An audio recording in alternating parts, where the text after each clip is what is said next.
Magandang araw. Ako po si Mark Lester Lirag. Dito po ang aking daily devotion. God give us all things in Christ, na tinalakay po ni Pastor Russell Ocampo sa 365 daily devotion. Ang Bible verse po ngayong araw ay galing sa Romans chapter 8 verse 32.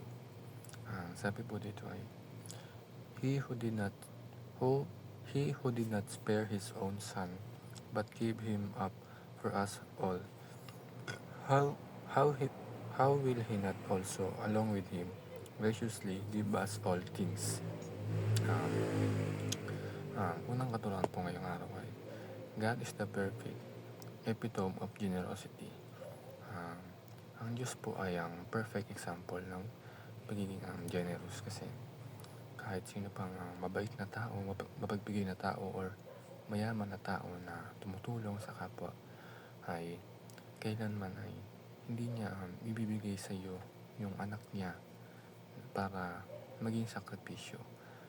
Hindi niya isasakripisyo yung anak niya para mapalaya ka, or ipapatayin yung anak niya para mabuhay ka.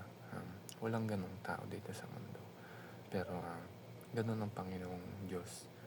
Binigay niya yung nag-iisang anak niya para sa atin, at nagsakripisyo ang Panginoong Hesus para maligtas tayong mga anak ng Diyos.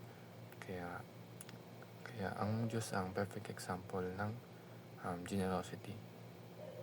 Ang second teaching is, God does not withhold any good thing. Hindi pinagkakait ng Diyos sa atin ang anumang mabuting bagay.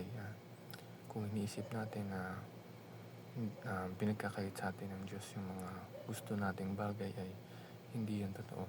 Dahil binibigay ng Diyos ang mga gusto natin, at ito ay dumarating sa tamang panahon na ibibigay sa atin ng Diyos.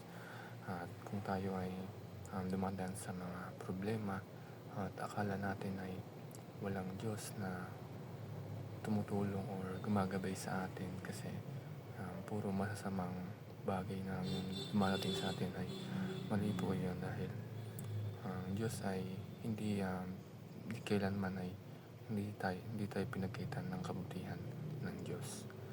Ang last teaching is, God give us everything we need, not everything we want. Ibinibigay ng Diyos ang lahat ng kailangan natin, at hindi lahat ng gusto natin.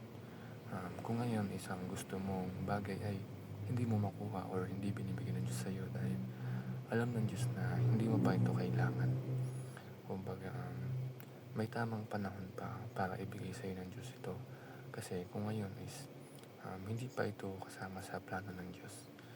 At kung laging ibibigay ng Diyos ang mga gusto natin, is parang hindi tayo maghihirap para dito, or kailangan yung binibigay ng Diyos natin is yung mga kailangan natin, basic needs natin, yung pagkain, tirahan, at para tayo makasurvive. At ibibigay naman ng Diyos sa mga gusto natin, pero sa tamang panahon, dahil yun talaga ang plano ng Diyos. Yun lamang po.